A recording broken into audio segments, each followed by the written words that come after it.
뭐 광고라고 해야 될까요? 성도들이 자꾸 물어봐서 왜 지난주보다 발을 더 쫄뚝거리십니까? 그래서 지난 금요일 날 발가락 수술을 했습니다. 저는 대학병원 수술실 들어가는 줄 알았어요.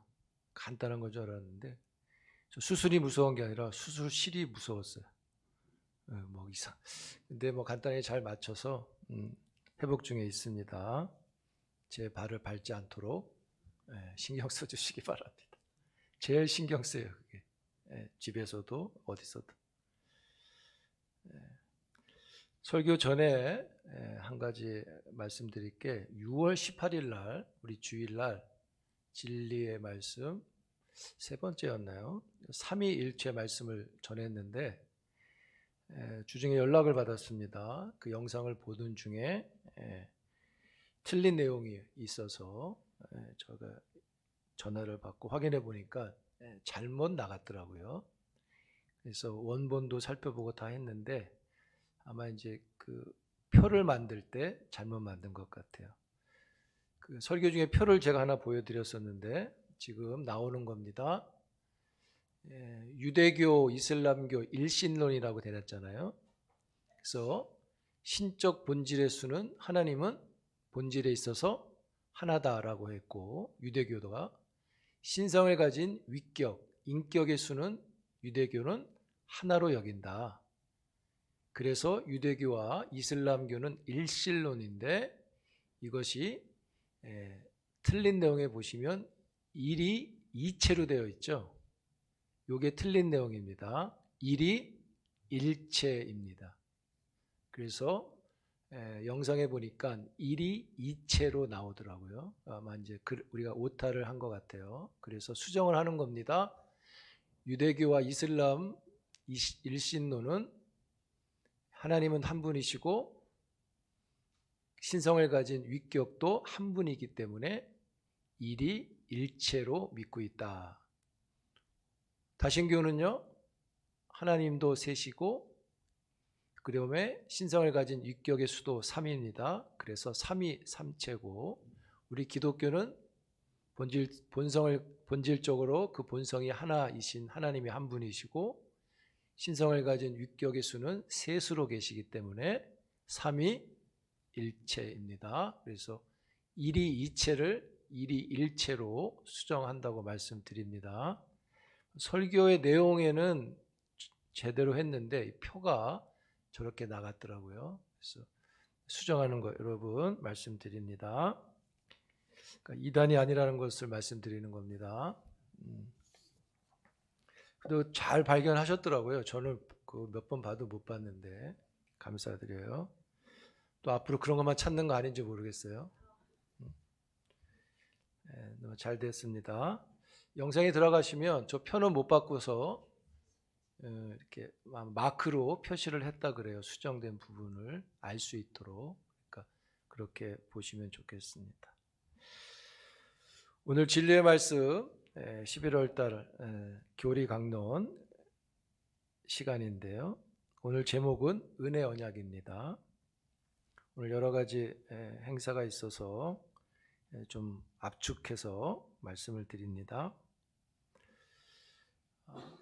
우리 10월 달에 아담의 범죄라는 말씀을 들었죠. 교리 강론으로 죄에 관한 이야기를 들었는데 하나님은 사람, 피조물과 큰 간격을 갖고 계시죠. 그 간격을 설명할 수 없습니다. 하나님이시기 때문에. 그럼에도 하나님은 사람에게 복과 상급을 주시려고 언약을 주셨죠. 첫 번째 언약이 지난 10월 달에 말씀드렸던 행위 언약입니다. 아담과 언약을 맺으신 겁니다. 그 내용은 에덴 동산의 모든 실과는 먹어도 동산 중앙에 있는 선악을 알게 하는 실과를 먹지 말라는 것이 행위 언약이었습니다. 그런데 아담이 행위 언약을 지키지 못하고 불순종해서 실과를 먹었죠. 먹으면 어떻게 된다 했습니까? 죽는다. 그래서 모든 인류는 죽음을 맞이하게 됐어요. 그래서 죄를 진 인류에게 형벌이 주어지게 됐는데 그 형벌이 곧 사망이라고 했죠. 사망은 첫째 사망과 둘째 사망이 있다 했습니다. 첫째 사망은 육체의 죽음이 있고 둘째 사망은 영원한 죽음의 심판을 받는 것이라고 말씀을 드렸죠. 타락한 인간의 상태가 어떻게 됐다고 했습니까? 죄의 상태가 되었고 비참한 상태에 있게 되었다고 말씀드렸죠. 그러면 죄를 지어서 죄를 가지게 됐고 죄가 주는 비참한 상태를 가지게 됐습니다. 그러니까 인간의 상태가 아주 비참해졌어요. 그러면 하나님은 죄와 비참한 상태에서 멸망당하는 인류를 그냥 내버려 두시는가? 웨스트민스터 신앙고백서에서 이렇게 질문을 합니다. 죄와 비참한 상태에 있는 인류를 하나님은 그냥 두시는가? 이런 질문의 답은 이렇게 되어 있습니다. 하나님께서는 선하신 뜻대로 영원 전에 영원한 삶을 위해 몇몇을 선택해서 은혜의 언약 안으로 들어가셨다. 이는 구속자로 말미암아 저희를 죄의 상태와 비참한 상태에서 건져내어 구원의 상태에 이르게 하려 하심이다. 이렇게 말했습니다. 질문할게요. 내버려 두십니까? 안 내버려 두시고 어떻게 하셨습니까? 하나님이 뜻을 정하시고 그 선한 뜻을 따라서 몇몇을 구원하기로 결정을 하셨다는 거죠. 이것을 가리켜서 통상 은혜 언약이라고 합니다. 행위 언약이 아니라 은혜 언약이라는 거예요. 은혜 언약은요, 죄에서 구원받을 죄인들과 맺으신 언약입니다. 행위 언약은 누구랑 맺은 거죠? 하나님과 아담이 맺은 것이고, 은혜 언약은 죄 아래에 있는 죄인과 하나님이 맺으신 언약입니다. 즉 사람이 살고 죽는 문제를 사람의 행위에 맡기지 않으시고 전적으로 하나님의 은혜 아래 두신 것이 은혜 언약이에요. 그러니까 사람이 뭘 해서 은혜를 받는 언약이 아니라 하나님이 하셔서 받는 은혜라는 겁니다. 율법의 행위로서가 아니라 믿음으로 의롭다 여기시는, 믿음을 조건으로 영원한 생명을 주시는 것이, 주시겠다고 약속하신 게 은혜 언약입니다. 이 은혜 언약은 죄인들에게 그리스도를 믿는 믿음을 통한 구원의 약속이고요. 죄인들은 믿음을 통해서 이 약속을 받아들일 때 영원한 생명을 얻게 되는 것이 은혜의 언약입니다. 그래서 하나님은 이 은혜 언약을 위해서 행위 언약 때는 아담을 앞에 세웠는데 이 은혜 언약은 사람에게 맡기지 아니하시고 죄가 없는 사람을 통해서 죄 있는 인류를 대신해서 직접 이 언약을 성취하도록 계획하셨습니다. 그리고 죄 없는 분이 언약의 당사자가 되어서 우리를 대표해서 순종하게 되십니다. 바로 그분이 이 땅에 오셔서 자기 목숨을 대속물로 주신 하나님의 아들 예수 그리스도이시죠. 그래서 은혜 언약은 사람이 성취한 게 아니라 예수 그리스도가 성취한 언약입니다. 그리고 하나님은 구원으로 택하신 자들에게 성령을 부어주셔서 믿도록 해 주십니다. 할렐루야. 그래서 믿음도 하나님의 선물입니다. 그래서 구원의 믿음은 자랑할 수 없다고 성경이 분명히 말하는 것입니다. 믿음은 사람의 능력이 아닙니다. 하나님의 능력이요 지혜인 것이죠. 그러나 알미니안 주의는 구원 얻는 믿음에 사람에 협동한다고 말해요.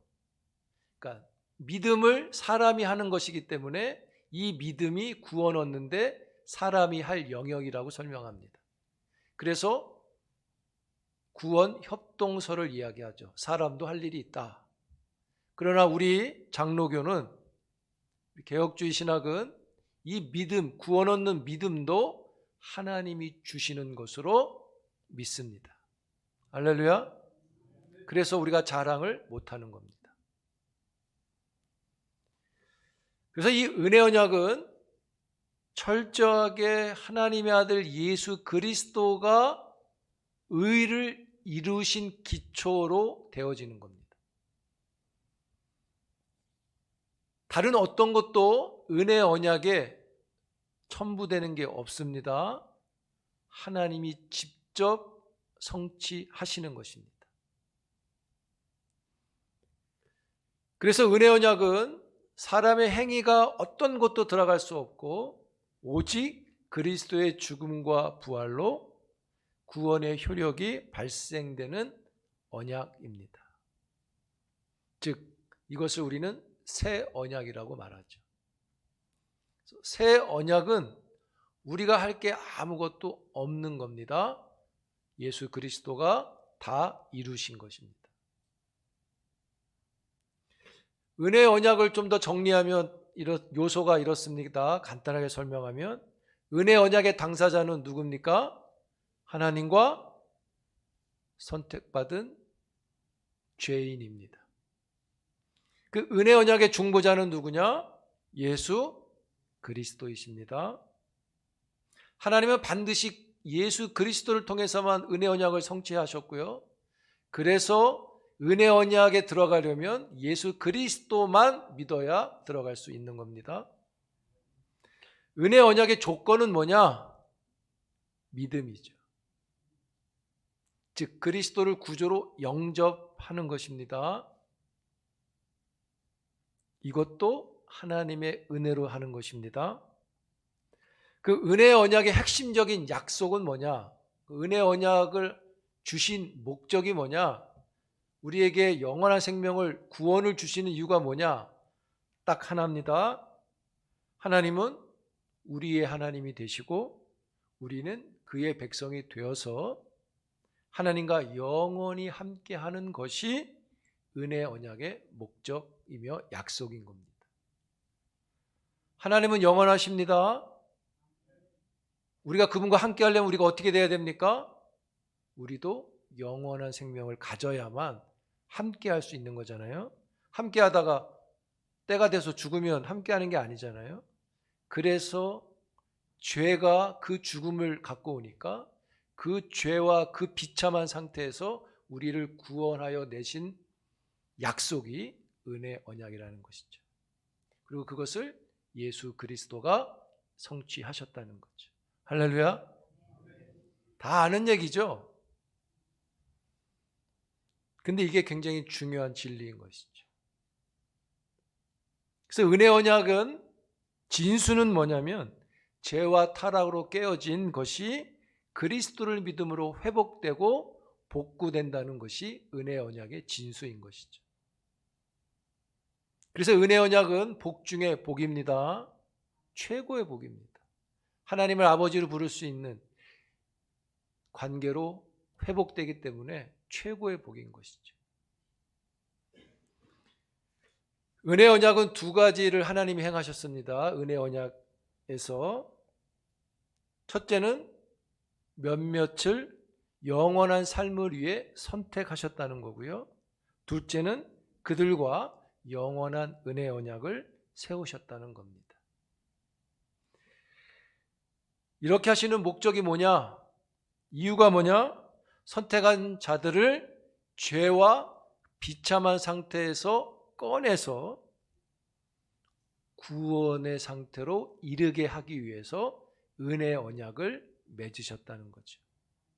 그래서 은혜의 언약 이후에는 그리스도를 믿는 자들이 이 효력을 갖게 되는 것이죠. 그래서 이 구원의 일을, 은혜 언약을 성취하기 위해서 구속자를 세우셨고, 그 구속자가 바로 죄 없는 예수 그리스도이신 것이죠. 여러분, 사람은 전적인 타락을 했어요. 전적 타락이라고 그러죠. 우리는 아무것도 할 수 없다는 거예요. 할 수 있는 것도 없고 할 수도 없어요. 전적 타락했기 때문에. 그래서 하나님만이 대책 없는 우리들에게 무엇이든 어떻게든 하실 수 있으시죠. 아무것도 못하는 우리들을 향해서 하나님이 하신 것이 뭐냐? 은혜 언약을 맺으셨다는 거예요. 그러면 왜 하나님은 몇몇만 선택하셨을까요? 이왕이면 다 선택해서 다 구원받게 하시지 왜 몇몇만 선택하셨을까요? 여러분, 하나님이 몇몇만 선택했다는 것을 어떻게 생각하면 좋으냐? 하나님의 속성 안에서 생각하면 도움이 됩니다. 자, 하나님의 속성은 죄를 어떻게 하십니까? 죄를 향해서 심판하시죠. 죄를 수용하지 않습니다. 죄를 심판하십니다. 그래서 아담과 그의 후손들이 다 사망을 하는 겁니다. 왜요? 죄를 갖고 있기 때문에. 첫째 사망은 말씀드렸듯이 죽음이 오고, 둘째 사망은 몸과 영혼이 합쳐져서 영원한 지옥의 심판을 받게 된다 그랬죠. 그게 둘째 사망입니다. 이렇게 죄를 심판하는 것을 하나님의 성품으로 뭐라 그러죠? 하나님의 공의라고 하죠. 그래서 모든 사람은 다 죽습니다. 죄 아래 있기 때문에. 근데 하나님이 그 중에서 몇몇을 살려내기로 계획을 가지신 것이죠. 이것을 가리켜서 몇몇만 구원하시기로 한 것. 그래서 십자가에서 죽으셨는데 이것을 가리켜 제한 속죄라고 표현을 하죠. 속죄를 하셨는데 제한적으로 몇몇 구원할 사람들을 위해서 죽으셨다는 뜻입니다. 그래서 다음 달에 이야기하겠지만 예수의 이름의 뜻이 뭡니까? 자기 백성을 저들의 죄에서 구원한다고 그랬죠. 자기 백성이 이 몇몇을 가리키는 겁니다. 여러분, 그러므로 은혜 언약은요, 선택받지 못한 사람들을 하나님이 버린 게 아닙니다. 오히려 다 버려진 사람들 가운데서 하나님이 몇몇을 구원하기로 뜻을 정하신 거죠. 그래서 은혜 언약의 선택이라는 것은요, 버린 것이 아니라 버려진 것에서 구원하는 은혜인 거죠.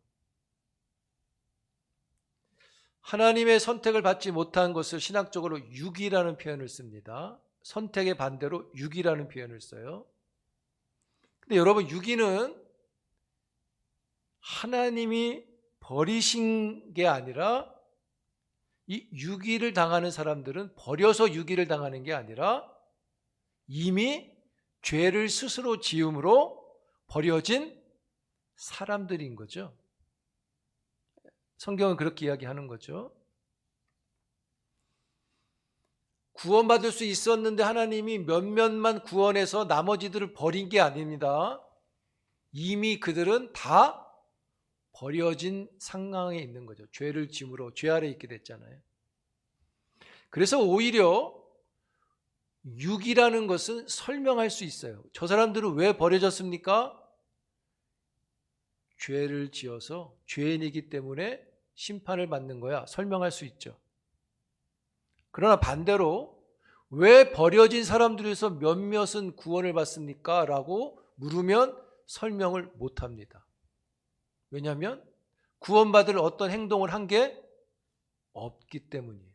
이유를 설명 못해요. 예를 들어서 하나님이 최만석 집사님을 왜 구원했어요? 물어보면 최 집사님은 헌금도 잘했고 선행도 잘했고 뭐 얼굴도 괜찮고 뭐 이런 이유가 있어야 되는데 아무런 조건이 없단 말이에요. 이유는 딱 하나예요. 그냥 하나님이 좋아서 선택했다는 거예요. 그래서 설명이 안 돼요. 왜 선택했어요? 설명 안 돼요. 그래서 성경은 이걸 뭐라 그러냐면 하나님의 선택을, 구원을 은혜라고 말하는 거예요. 은혜 아니면 설명이 안 됩니다. 여러분 시편 기자가 이렇게 표현하죠. 사람이 무엇이간데 하나님이 저를 권고하십니까? 구원하십니까? 그러니까 할 이유가 없는데 왜 구원하십니까? 이 묻잖아요. 하나님이 사랑이시기 때문인 거죠. 사람들은 그렇게 이야기합니다. 왜 유기하셨어? 하나님 왜 저 사람 버렸어? 아니라니까요. 자기가 버려진 겁니다, 스스로. 오히려 하나님은 그들 중에서 몇몇을 구원해 주시는 정말로 사랑이 가득한 분이라는 거죠. 어쩌면 하나님은 당신이 그렇게 하는 일을 참 기뻐하셨다고 말하죠.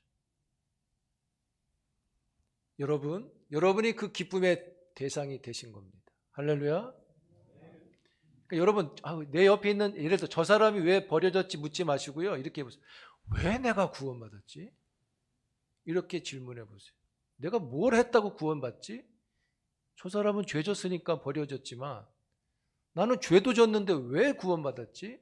설명이 안 되는 거죠. 뭘로 설명할 수 있다? 은혜다. 그래서 은혜를 받은 자는요, 그래서 감사할 줄 아는 거고, 감격할 줄 아는 거고, 감동할 줄 아는 겁니다. 감사하고 감동하고 감격하니까 그 영혼이 겸손해지는 것이죠, 하나님께. 사랑하는 성도 여러분, 그래서 우리는 이걸 뭐라고 표현하냐? 우리 장로교에서는 그렇게 표현합니다. 전적 은혜라고 표현합니다. 전적 은혜. 따라합시다. 전적 은혜. 네, 정말로 전적 은혜. 그걸 우리가 선물로 받았다는 것이죠. 그게 은혜 언약입니다. 예수를 믿으면 이 큰 구원을 얻게 하신다고 약속하신 언약. 근데 이 언약이 100% 은혜라는 거죠. 행위 언약이 아니라 은혜 언약인 것입니다. 여러분, 하나님의 선택은 어떤 선택입니까? 하나님은 선하시고 완전하시고 거룩하시고 영이시고, 우리 삼위일체 할 때 했죠? 하나님의 성품. 그러니까 하나님의 선택은 완전한 거예요. 그 성품에서 나왔기 때문에. 하나님은 선하시죠? 하나님의 선택은 선해요. 그래서 후회가 없습니다. 여러분들을 구원하시기로 하나님이 정하신 일이 후회가 없는 것이죠. 할렐루야. 그래서 하나님의 선택인 이유가 필요 없어요. 설명이 필요 없고요. 그냥 하나님이 선한 뜻으로 기쁘게 정하신 것이 이유입니다. 사랑하는 성도 여러분, 하나님은 인자가 아니시니 뭐가 없다? 후회가 없으시도다 그러죠. 여러분들은 그 후회가 없는 하나님의 은혜를 받은 사람들인 것이죠. 기쁨이 있기를 축복합니다. 감격이 있어야 돼요. 감동. 구원이 그냥 되는 게 아닙니다. 어마어마한 은혜를 받는 것이죠. 하나님의 호의가 너무 큰 거죠. 눈물을 흘리셔도 됩니다. 기뻐하시면 막 눈물 나잖아요. 이 사실을 우리가 아멘할 때 그게 복음의 능력인 것이. 그래서 여러분, 은혜 언약은 이렇게 말씀드리고 싶어요. 하나님이 일을 하셨다. 은혜 언약의 구원은 사랑을 보여주셨구나. 은혜 언약은 하나님의 어떠하심을 보여주신 복음인 것이죠. 여러분, 구약 시대에는 은혜를 받는 방법들이 있었습니다. 구약 시대 은혜를 누리는 방편은 율법 아래 주신 약속들을 지킬 때 은혜가 왔고요. 규례들이나 할례, 유월절의 어린 양, 여러 제사들을 드릴 때 은혜가 나타납니다. 근데 신약 시대, 이 새 언약의 시대에는요, 하나님의 은혜를 누리는 방편들을 주셨는데, 첫 번째는 새 언약의 말씀입니다. 그래서 그 말씀을 읽고 듣고 행하는 자는 복이 있도다라고 요한계시록 1장 3절에서 언급하죠. 그리고 믿음은 들음에서 나고 들음은 그리스도의 말씀을 들을 때 생긴다고 그러죠. 말씀이 은혜의 방편입니다. 은혜의 언약을 누리는 것은 말씀을 통해서 가능합니다.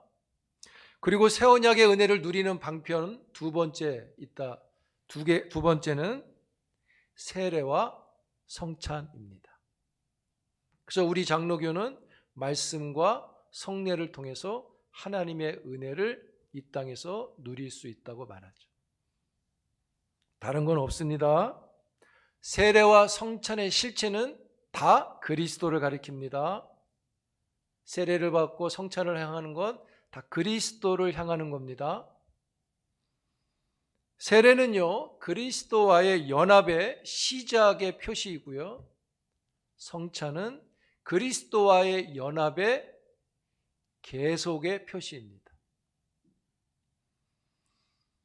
세례가 거듭남과 입교, 살아남의 표시라면 성찬은 살아가겠다는 표시입니다. 오늘 우리 성찬을 합니다. 은혜 언약을 누린 자로서 참여합니다. 이 성찬이 우리가 받은 은혜 언약을 다시금 누리게 되는 방편인 것이죠. 사랑하는 성도 여러분, 성찬에 참여하면서 다시 살아감의 표시로 참여하시기 바랍니다. 다시 예배로, 다시 기도로, 다시 경건으로, 다시 복음으로 살아가겠습니다 라는 신앙의 고백으로 참여하는 것입니다. 그게 은혜 언약을 충분히 누리는 방법이 되는 것이죠. 사랑하는 성도 여러분, 구원의 선택을 받은 자녀로서 이 성찬을 통해서 은혜의 언약에 참여하시고 그 참여하는 주의 종으로서 다시 주를 향한 헌신의 마음들 갖출 수 있기를 주의 이름으로 축복합니다. 경건함으로 다 함께 성찬에 참여합니다. 기도합니다. 전능하신 하나님, 이제 우리 하나님 앞에서 구속함을 입은 저희 무리들이 하나님의 사랑과 그리스도의 은혜를 기억하면서 이 거룩한 예식에 참여케 하심을 진실로 감사드립니다. 이제 저희들이 주님이 제정하신 이 거룩한 성찬에 동참하면서 주님의 몸과 주님의 피를 대할 때 우리의 심령이 새로워지고 우리의 삶이 변화되게 하시고 예수 그리스도의 고난과 죽으심 그리고 부활과 승리를 기념하는 거룩한 성찬이 되게 하옵소서. 예수 그리스도의 이름으로 기도합니다. 다 함께 찬송가 198장 1절과 2절 찬송합니다.